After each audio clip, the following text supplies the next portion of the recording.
I don't think there was any way that any of us could vision how this was going to spread, how this was going to just take off in all directions. It's not just United States, it's worldwide. It was a culmination of a whole lot of different people's ideas coming together.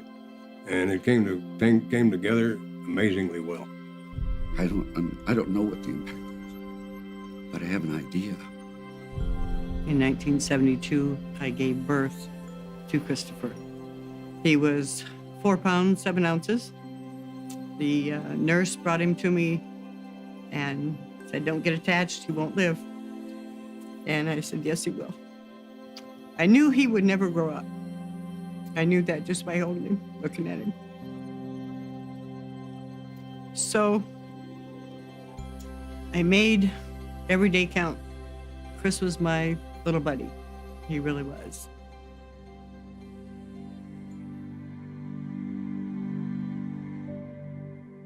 We were planning on coming back to Phoenix for a visit, and along in mid-Texas, I noticed Chris he wasn't himself. Something is just not right. We took him right in. The doctor did a little pinprick on Chris and came back a short time later and said he has leukemia. The poor doctor just looked at me and looked at my brother and my mother and wrote down an address, St. Joseph's Hospital, and said, "Go there, they're waiting for you." I made a vow that night to even be, they say, a better mother, to even have more fun with him. We just kind of went from there. We really did, day by day, week by week, whatever we needed to do. Community college class, I'd met a lady by the name of Kay Austin. Her husband happened to be a U.S. Customs agent, which I didn't know. And she says, "You know what? Come on over to my house. We'll study together. Maybe I can help." As we got into our studying, the front door opened and there was Tommy. And Chris jumped up with more energy than he had the whole time he had been there. And I think he told Tommy you're under arrest or freeze or something. Turned over and he said, "Freeze." I'm a police officer, so I froze. He got off the couch and he carefully searched my front pockets, and he was satisfied I was clean. He holstered his weapon. He stuck out his hand and he said, "Hi, I'm Chris." And from that moment on, we were buds. We were best friends. We were pals. We absolutely loved having them be a part of our family. And Tommy began to talk to Lynn at that time about doing something special for Chris. Ron Cox and Mike Stevens from DPS and I were together. Tommy started telling all of us the story about Chris. So there was a lot of tears shed that night. And Tommy said that, well, some of you guys, many of you offered to help out when the time comes. I said, "You bet, I will." In mid-April, Chris had gone out of remission, and it was coming very close to the end. And I made a phone call, but to Tom Austin. And I said, "Tom, if there's any way possible to make that promise come true, now is the time." Tom got on the phone to Ronnie Cox. Said, "Ronnie, it's time." I said, "Hey, do you think we can give this guy, this young man, a show and tell around the helicopter?" And his answer was, "Oh no, we'll give him a ride in it." I called Chris on Friday, and hello, very weak drawings, very weak.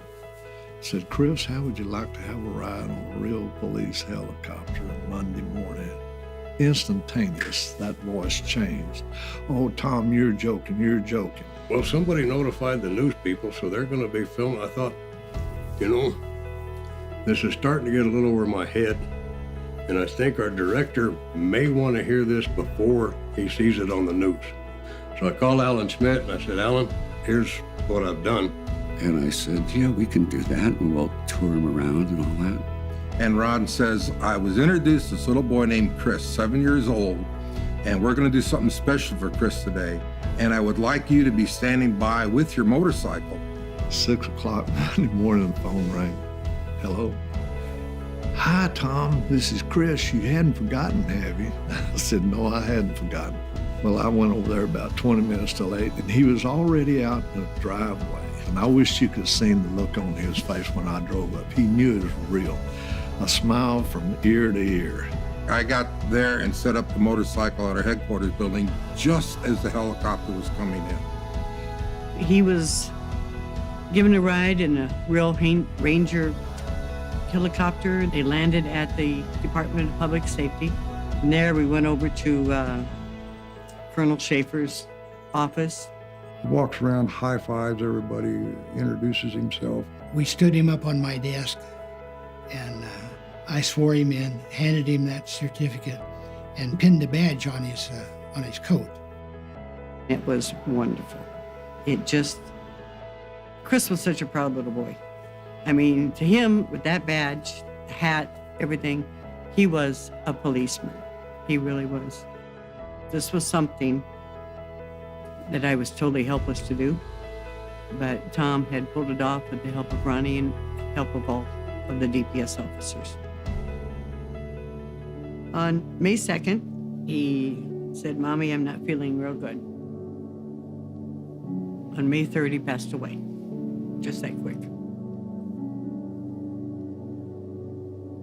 There was a unity born with these officers and what they did.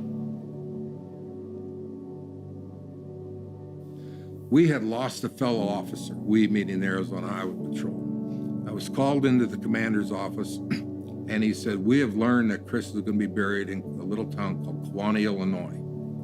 He said, I would like you and another motorcycle officer to go back and give Chris a full police funeral.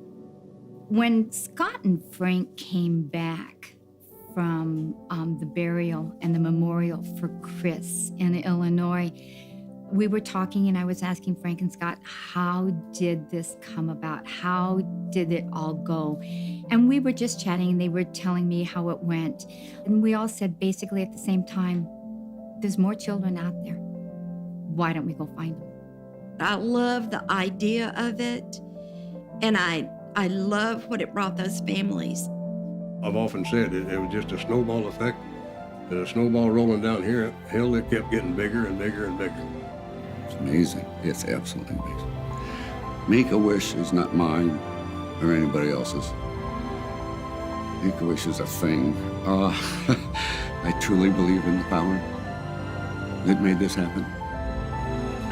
I think there are a lot of people that can't even imagine how small it was and how little money there was. We happened to hit on the most universal emotion there is. It's totally universal. There's no language boundaries, no country boundaries, no philosophy, no attitude, no political boundaries. It's universal.